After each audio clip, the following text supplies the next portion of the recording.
ओम शांति। आज बाबा के 7 अक्टूबर के महावाक्य हैं। मीठे बच्चे, बाबा आए, तुम बच्चों को कुंभी पाप नर्क से निकालने। बाबा आए हैं तुम बच्चों को कुंभी पाप नर्क से निकालने के लिए। तुम बच्चों ने बाप को निमंत्रण भी इसलिए दिया है।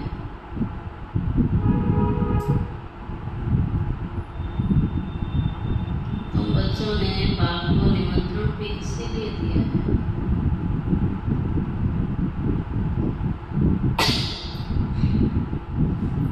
प्रश्न है, तुम बच्चे बहुत बड़े से बड़े कारीगर हो, कैसे? तुम्हारी कारीगरी क्या है? हम बच्चे ऐसी कारीगरी करते हैं जो सारी दुनिया ही नई बन जाएगी।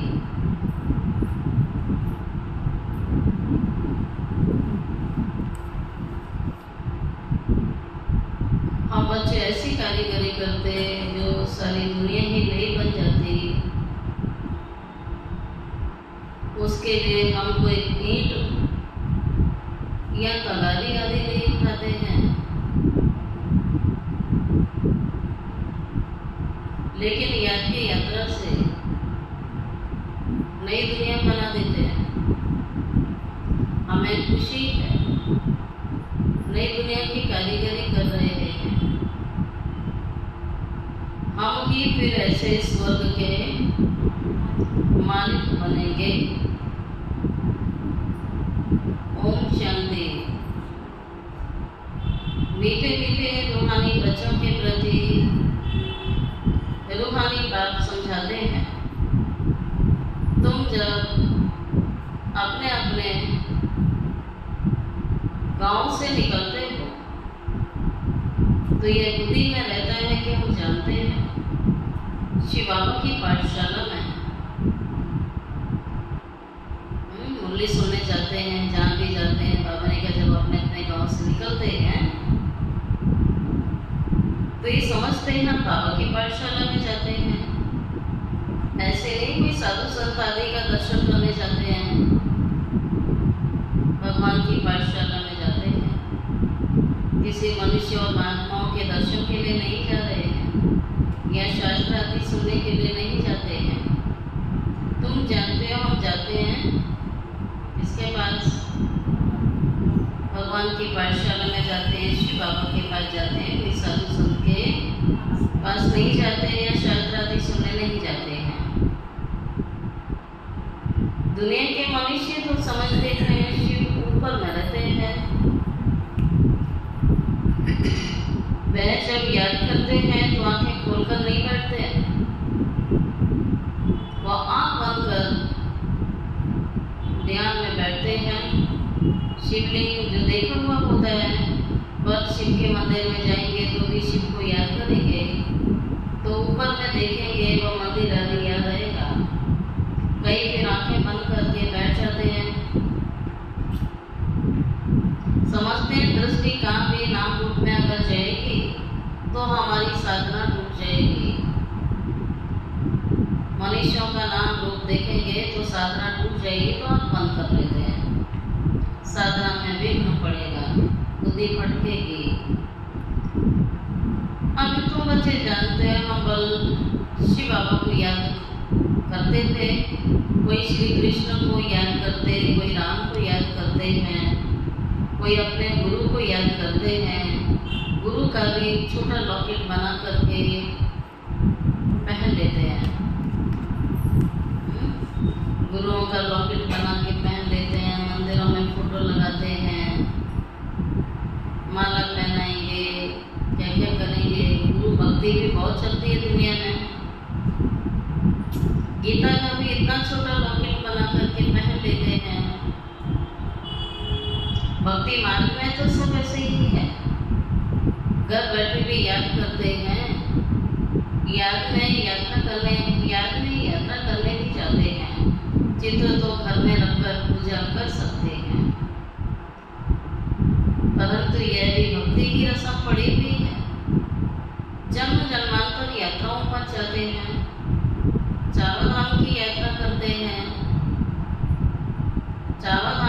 कहते हैं ईस्ट, वेस्ट, ईस्ट, नॉर्थ और साउथ, चार दिशाएं होती हैं ना, पूर्व, पश्चिम, उत्तर, दक्षिण, चारों का चक्कर लगाते हैं। भक्ति मार्ग जब शुरू होता है तो पहले एक की भक्ति की जाती है, उसको कहा जाता है, जब एक की भक्ति होती है तब कहा जाता है अव्यभिचारी भक्ति, एक की भक्ति। लेकिन धीरे धीरे क्या होता है, व्यभिचार, हर चीज में व्यभिचार, अनेकों की भक्ति। सतो प्रधान थे, अभी तो इस समय सारे मनुष्य तमो प्रधान, भक्ति भी व्यभिचारी, अनेकों की याद करते रहते हैं। तमो प्रधान 5 तत्वों का बना हुआ शरीर, उसको भी पूजते हैं, तो गया तमो प्रधान, भूतों की पूजा हुई ना। ये तो जिन मनुष्यों में 5 विकार आ गए, उन मनुष्यों की पूजा माना भूतों की पूजा हुई और 5 तत्व भी तमो प्रधान हो गए। परंतु इन बातों को कोई समझते तो नहीं है। भले यहाँ बैठे हैं, बाबा कह रहे हैं आज भले यहाँ बैठे हुए हैं, परंतु बुद्धि योग कहाँ भटकता रहता है, पढ़ाई में नहीं है स्थिर। भले बैठे हुए हैं शरीर से, लेकिन मन से नहीं बैठते हैं, मन चक्कर लगाता रहता है। या तो बच्चों को आंखें बंद करके, कौन कह रहा है, परंतु आंख बंद करते हैं तो भगवान का कहना माना, अवज्ञा। सुबह से रात तक चेक करो कितनी अवज्ञाएं होती हैं, चार्ट चेक किया उस दिन, किसी को दुख तो नहीं दिया, अवज्ञाएं तो नहीं की, झूठ तो नहीं बोला, ये अवज्ञाएं। आंखें बंद करके योग करना, आंख बंद करके पढ़ाई करना, आलस्य फैलाना, सुस्ती फैलाना, भगवान पढ़ा रहा उस पढ़ाई में टाइम से ना आना, पंचुअलिटी ना होना, रोज ना पढ़ना, ये सब अवज्ञाएं हैं।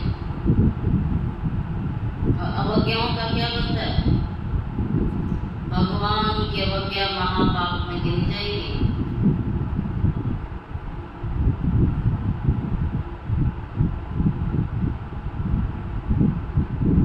आंखें बंद करके कभी नहीं बैठना है।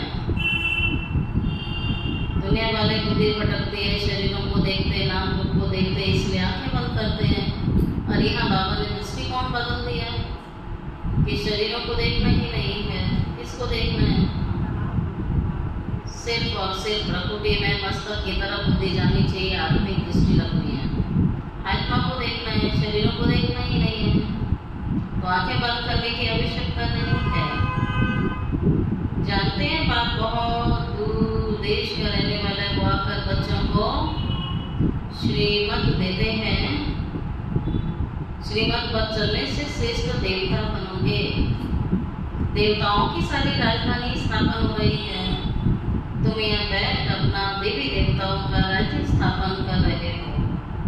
पहले तुमको पता थोड़ी था वो कैसे स्थापन होता है, अभी जानते हो। बाबा हमारा बाप भी है, टीचर बनकर के पढ़ाते हैं, फिर साथ में भी ले जाएंगे, सदगति करेंगे। गुरु लोग किसी की सदगति नहीं करते। यहाँ तुमको समझाया जाता है कि एक ही बाप बीचवा सदगुरु है, बाप से वर्षा मिलता है। सदगुरु पुरानी दुनिया से नई दुनिया में ले जाएंगे। इन सब बातों को बूढ़ी बूढ़ी माताएं तो समझ न सकें। भगवान इतनी ऊंची पढ़ाई पढ़ाने आता है, सारी बातों को तो बूढ़ी बूढ़ी माताएं तो बाबा ने क्या समझेंगे नहीं। दोनों को क्या करना है, दोनों को सहज उपाय बाबा ने बताया हुआ है कि बूढ़ी बूढ़ी माताओं को बाबा बाबा करना है। मुख्य बात आत्मा समझ के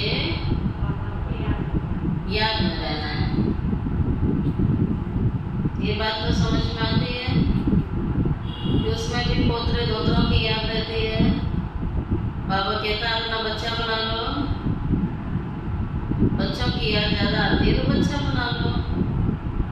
शिव बाबा कहता मेरे जैसा लायक बच्चा कोई होगा नहीं, मैं तुम्हारी गौ सेवा करूँगा, लेकिन मुझे भी अपना वारिस बनाओ। हम शिव बाबा के बच्चे, हमको बाबा स्वर्ग का वर्षा देंगे। बूढ़ी माताओं को फिर ऐसे ऐसे तोतली भाषा में बैठ समझाना चाहिए। ये तो हर एक आत्मा का हक है ना, बाप से वर्षा लेना। बूढ़े हैं तो क्या होगा, उनको भी मिलेगा। शिव बाबा सबको वर्षा देने आया। मौत तो सामने ही खड़ा है ना अभी। पुरानी दुनिया सो नई दुनिया जरूर बननी है, नहीं सो पुरानी घर को बनने में कितने थोड़े मास लगते हैं, फिर पुराने होने में 100 वर्ष लग जाते हैं। 100 साल में पुराना हो जाता है, जड़जड़ीभूत हो जाता है, टूटने लग जाता है। अभी तो बच्चे जानते हैं पुरानी दुनिया आखिरी ना खलास होनी है। वहाँ 100 साल में मकान टूट जाता है, संगम 100 साल का है, और 100 साल के अंदर बाबा नए विश्व का निर्माण कर देता है। ये लड़ाई जो अब लगनी है 5000 साल के बाद जरूर लगेगी। अब ये बातें बुढ़ियाएं तो कभी समझेंगी नहीं। समझ में आएगा वर्ल्ड वार कैसे छिड़ते हैं, ये फिर ब्राह्मणियों का काम है उनको समझाना। उनके लिए तो एक ही अक्षर काफी है। वो एक अक्षर कौन सा हुआ? उनके लिए तो एक ही अक्षर काफी है। अपने परमात्मा समझ के बाबा को याद करो। तुम आत्मा परम धाम में रहने वाली हो, फिर यह शरीर देकर पाठ बजाती हो। आत्मा या दुख और सुख का पाठ बजाती है। मूल बात है, बाप कहते हैं मुझे याद करो, सुख धाम को याद करो। बाप को याद करने से तुम्हारे सारे पाप कट जाएंगे, फिर स्वर्ग में आ जाएंगे। अब जितना जो याद करेंगे उतना पाप गुणों के कटते जाएंगे। बाबा रोज हमें समझाते हैं मेरी याद से तुम्हारे पाप कटेंगे, रोजा उतर जाएगा, तुम हल्के हो जाओगे, तो बाप के साथ बिना सजा खाए चल सकेंगे। लेकिन यदि पापों का बोझा सिर पर रहेगा तो मोचरा और मांगी वाले का मार भी खाएंगे और पद भी नहीं मिलेगा। तो ये तो इंसल्ट हो गई ना बच्चों के लिए। तो शांत से जाना है बच्चों को। मूल बात तो यही कहते हैं मुझे याद करो, सुदाम को याद करो, बाप को याद करो, तो तुम्हारे पाप सारे कट जाएंगे, स्वर्ग में आ जाएंगे। जितना याद करेंगे उतना तुम्हारे पाप कटेंगे। बुढ़ियाएं तो गिरी हुई हैं। आज बाबा की बुरी नजर किस पर है? आज बाबा बुढ़ियों को देख रहा है। सत्संगों में जाकर कथा सुनती हैं, उन्हों को फिर घड़ी घड़ी बाबा की याद दिलानी है। स्कूल में तो पढ़ाई होती है ना, और हम कहाँ आए हैं अभी? पाठशाला में आए हैं ना। पाठशाला में पाठ पढ़ाया जाता है। पाठशाला जिसमें पहला पाठ है आत्मा का, दूसरा पाठ है परमात्मा का। तो और सत्संगों में तो कथाएं सुनती हैं, यहाँ तो बाप की याद दिलानी है। घड़ी घड़ी स्कूल में पढ़ाई होती है, कथा नहीं सुनी जाती है। भक्ति मार्ग में तो तुमने ढेर कथाएं सुनी हैं, परंतु उनसे कुछ फायदा तो नहीं हुआ ना। कितने रसीले ढंग से रोचक कथाएं सुनाते हैं, परंतु बाबा ने कहा उससे तुम्हें क्या फायदा हुआ? चीची दुनिया से नई दुनिया में तो नहीं गए ना तुम, सत्य की दुनिया में तो नहीं चले गए ना। मनुष्य ना तो रचयिता बाप को जानता है और ना ही रचना को जानता है। नीति नीति कह देते हैं। अलग में क्या सुना? आंखें खुली थी, बंद थी। तुम भी आगे नहीं जा जानते थे, अभी तो भक्ति मार्ग को अच्छी रीति जान गए। घर में भी बहुतों के पास मूर्तियाँ होती हैं, चीज वही है। कोई कोई पति लोग भी स्त्री को कहते हैं तुम घर में मूर्ति रख के पूजा करो ना, बाहर क्यों जाती हो? घर में भी तो वही मूर्ति है, बाहर जाने की क्या दरकार है? परंतु हर घर में छोटे छोटे मंदिर होते हैं, मूर्तियाँ रखते हैं, लेकिन मंदिर तो फिर भी जाना जाता है।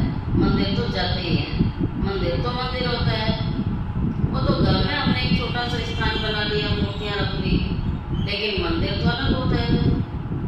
ऐसे ही ज्ञान मार्ग में कहते हैं हमने तो घर में योग लगा लिया, घर में मुरली सुन ली। घर तो घर ही होगा ना, सेंटर तो अलग होता है। घर में तो गृहस्थी चल रही है आपकी। और बाबा कहता सेवा केंद्र होता है, वहाँ की तुलना कैसे हो जाएगी?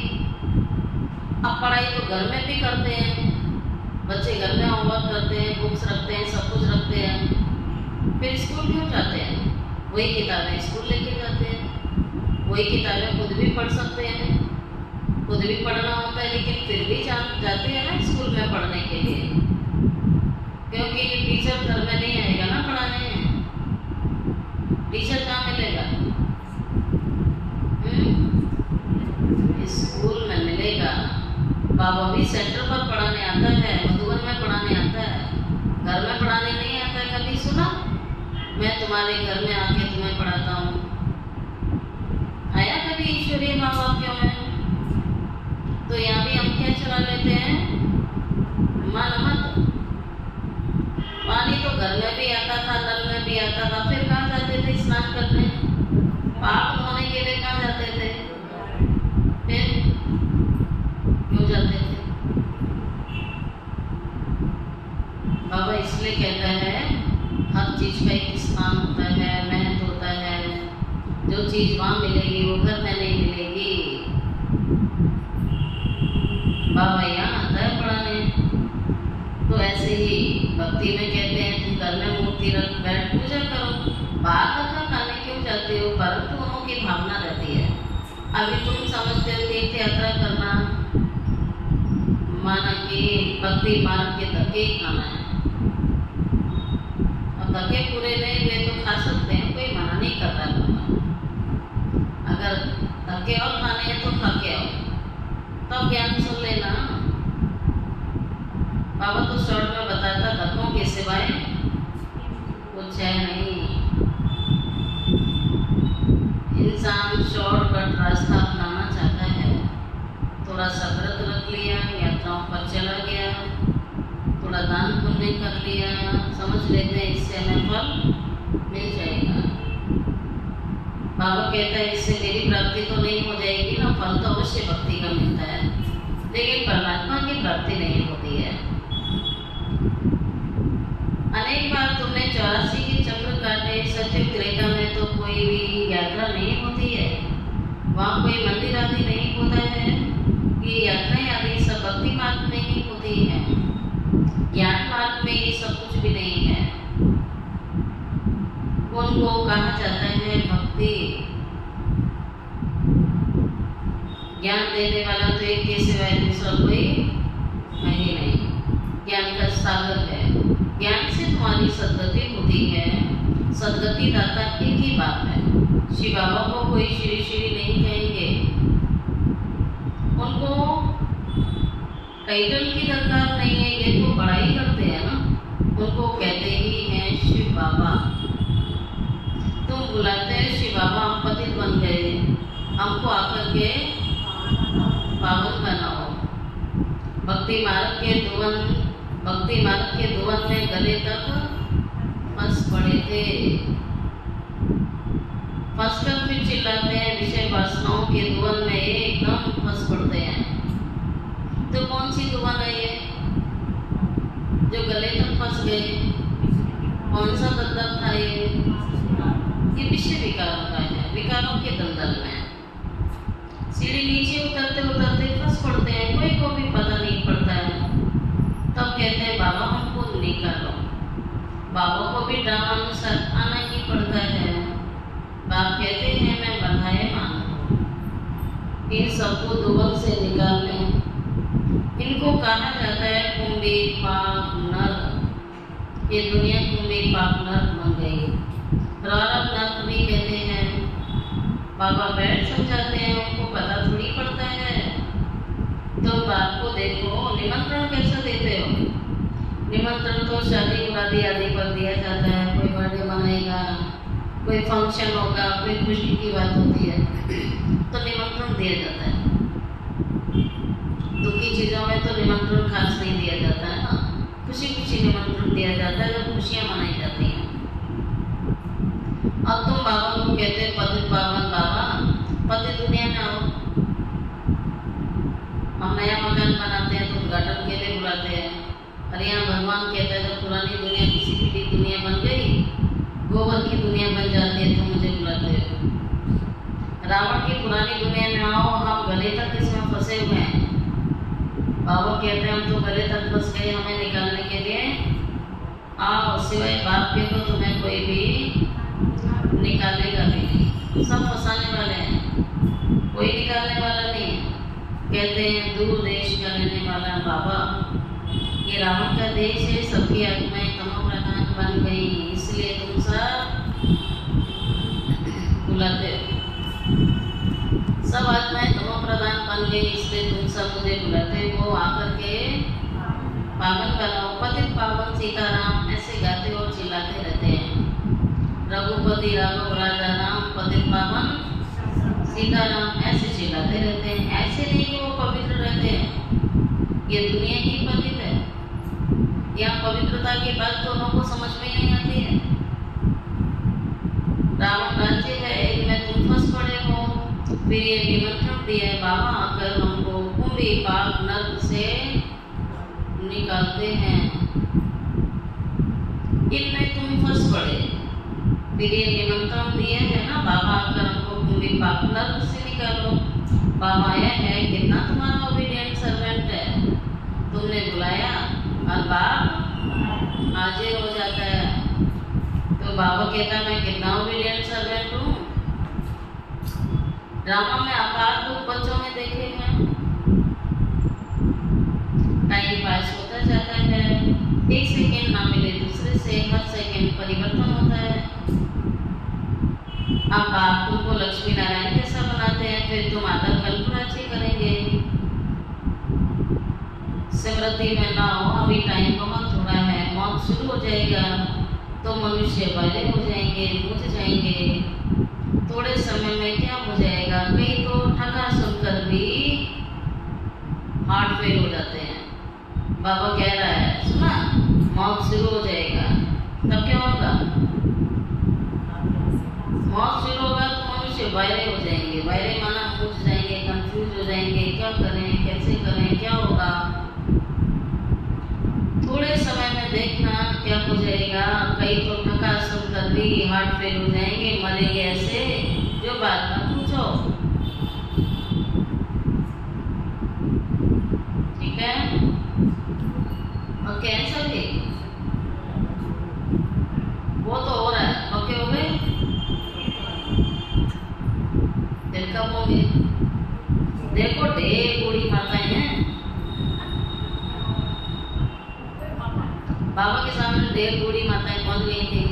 तो बूढ़ी बूढ़ी माताओं को बाबा ने नजर में रखते हुए मुरली चलाई और कहा देखो बहुत सारी बूढ़ी माताएं आई हैं, बेचारे कुछ भी समझ ना सके। जैसे तीर्थों पर जाते हैं ना, बुढ़ापे में यात्रा करा देते हैं, कईयों की भावना है बूढ़े हो गए चलो मधुबन की यात्रा करा दो, चलो ये तो अच्छी बात है ना।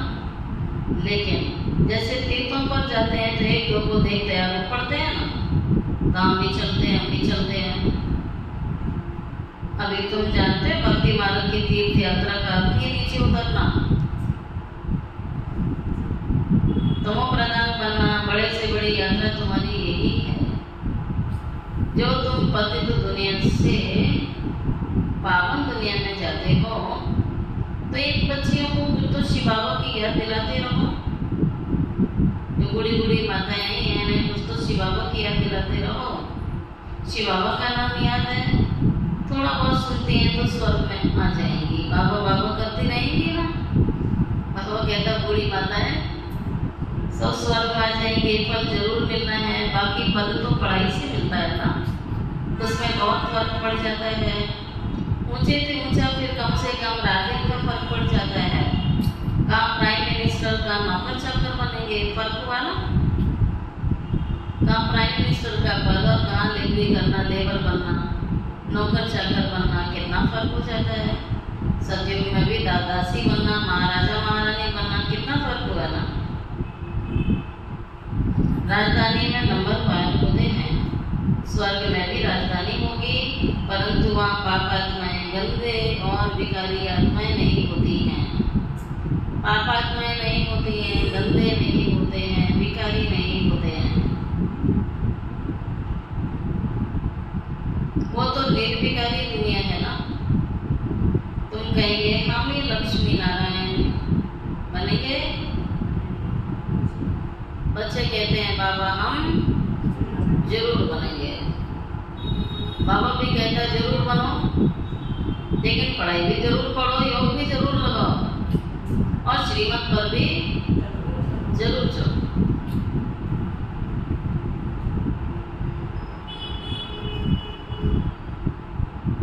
बाप कहते हैं रात दिन का फर्क है। देखो पद में अंतर होता है ना।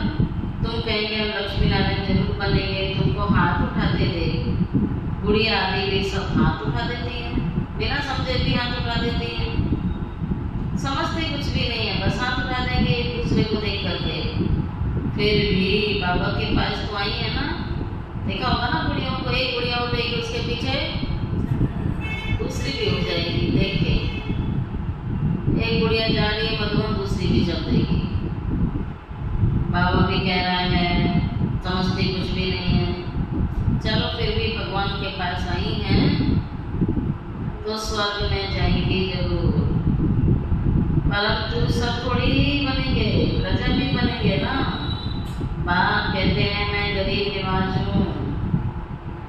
बाप तो गरीबों को देख करके खुश होता है, पर कितने भी बड़े से बड़े साहूकार पदमपति हैं, उनसे यह उच्च पद पाएंगी 21 जन्मों के लिए, ये भी अच्छा है ना। बुढ़िया जब आती है तो बाप को खुशी होती है, फिर भी श्री कृष्णपुरी में तो जाएंगी ना। ये सारी दुनिया रावणपुरी है, जो अच्छी लिखी पढ़ेंगे तो श्री कृष्ण को भी गोद में झुलाएंगे, प्रजा थोड़ी अंदर आ सकेगी। पैर को अभी करके दीदार करेगी, कभी कभी दीदार होगा, अंदर घुसेंगे थोड़ी महलों में। जैसे पोप दीदार कराते हैं ना खिड़की से, लाखों आकर इकट्ठे होते हैं दर्शन करने, परंतु उनका हम क्या दीदार करेंगे। एवं पावन तो बाप है ना, जो हम तुमको आकर पावन बनाता है, सारे विश्व को सतो प्रधान बनाते हैं। वहाँ ये 5 भूत रहेंगे नहीं, 5 तत्व भी सतो प्रधान बन जाते हैं, तुम्हारे गुलाम बन जाएंगे। 5 तत्व तुम्हारे सेवाधारी बन जाएंगे।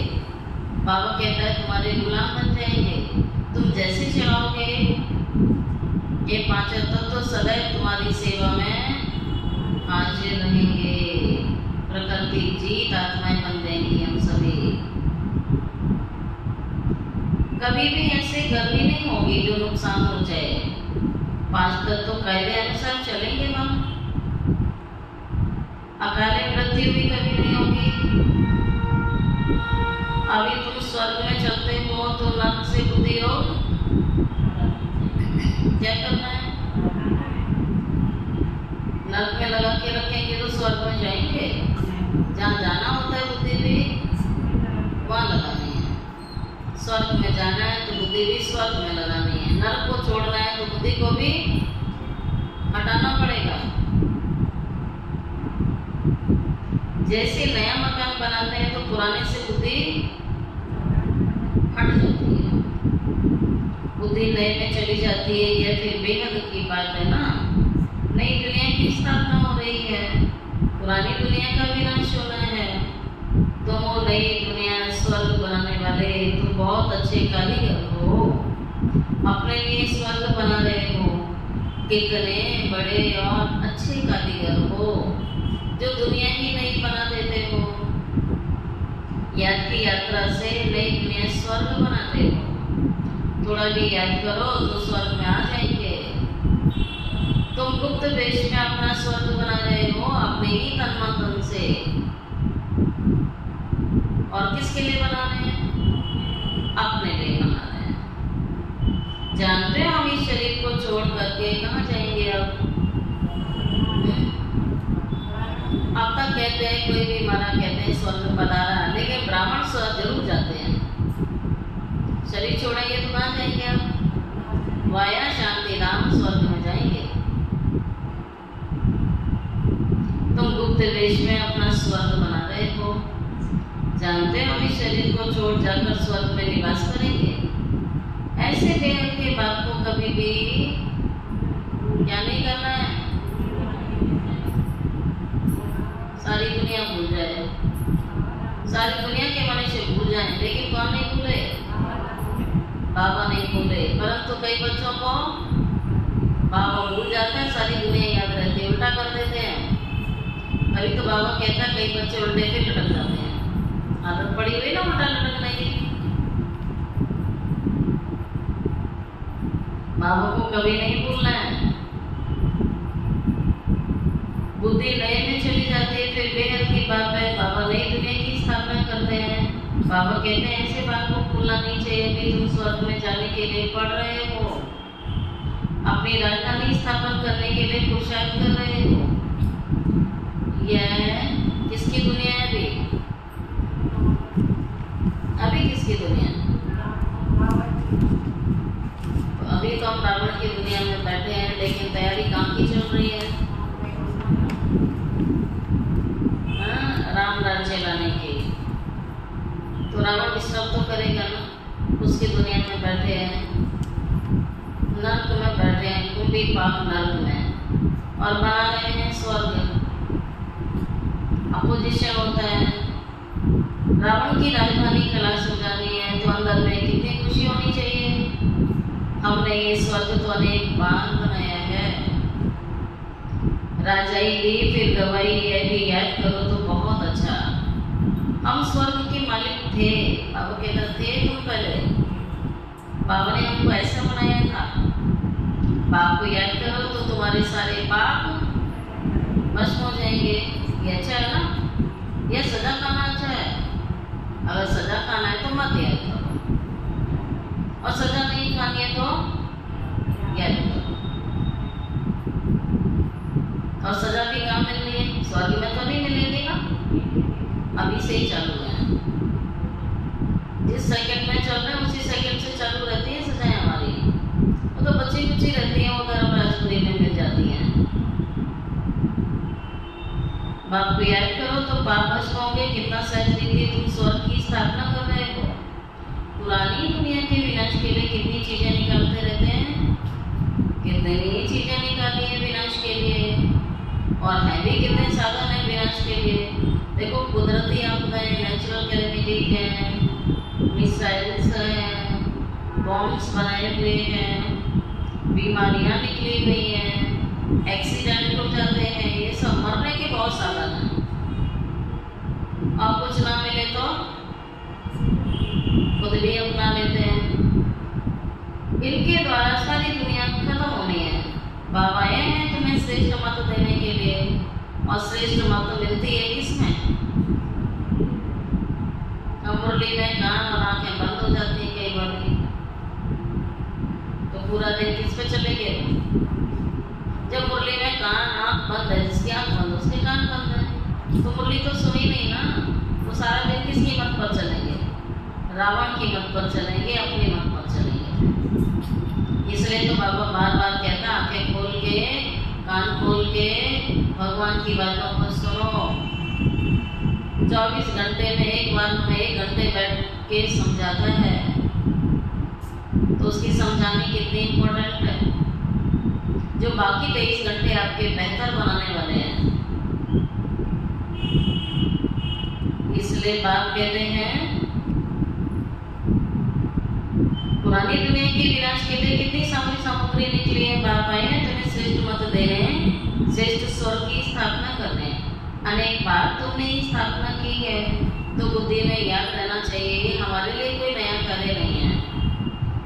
बाप कहते हैं तुमने कल्प किया है, कल्पांतर करते आए हो, जन्म जन्मांतर करते आए हो, नथिंग न्यू, हर 5000 साल बाद करते आए हो।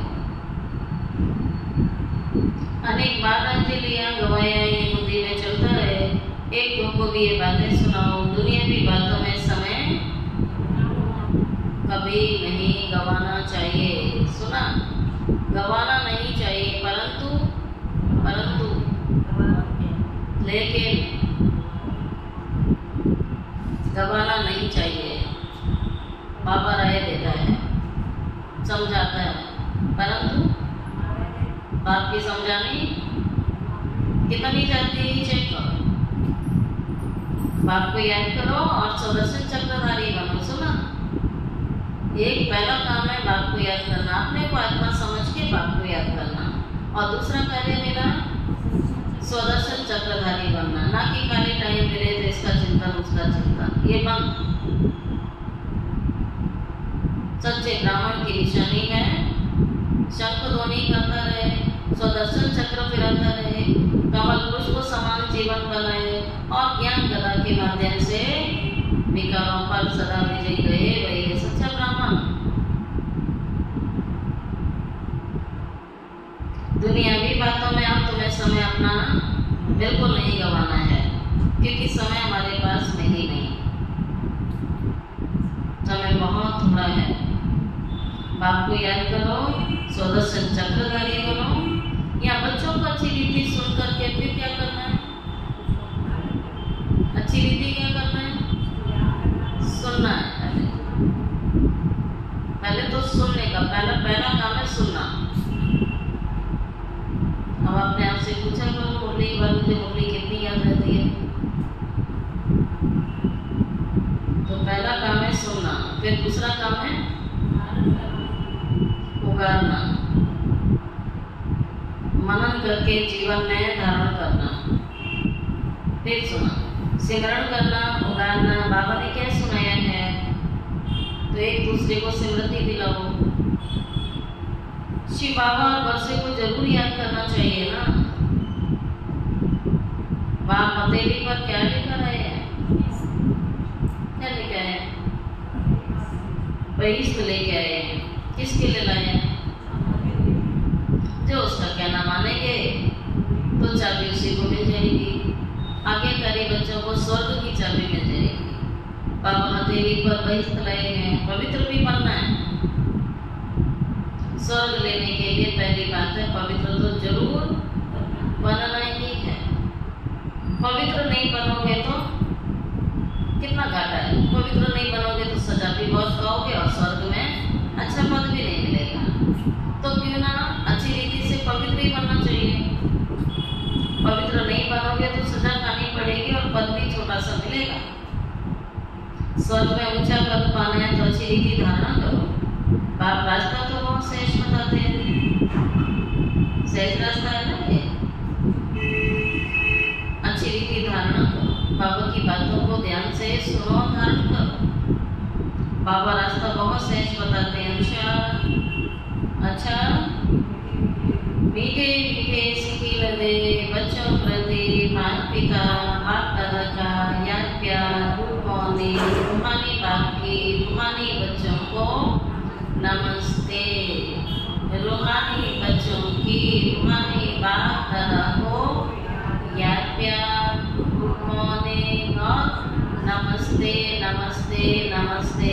शुक्रिया बाबा, शुक्रिया बाबा, शुक्रिया बाबा।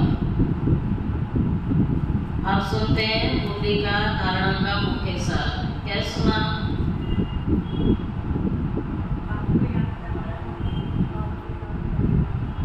बाप को याद करना है। बाबा में कुंभी पाक नर्क से निकलने आया है।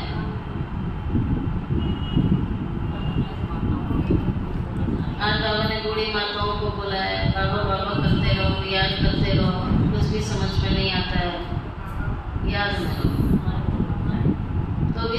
चली जाओगी। पहली पॉइंट है बाबा जो सुनाते हैं उसे अच्छी तरह सुन करके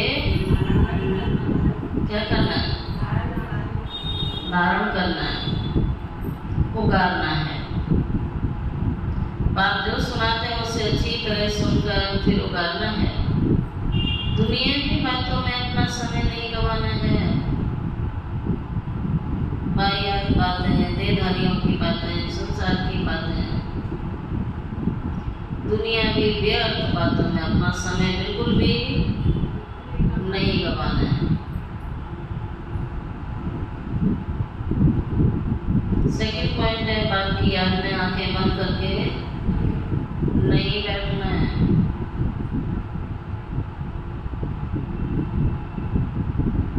श्री कृष्ण की राजधानी में आने के लिए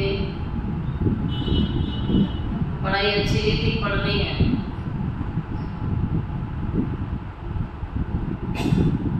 श्री कृष्ण की राजधानी में आने के लिए पढ़ाई अच्छी रीति पढ़नी है। आज का वरदान, मन बुद्धि को झमेलों से किनारे कर मिलन मेला मनाने वाले, आगे झमेला मुक्त भाव,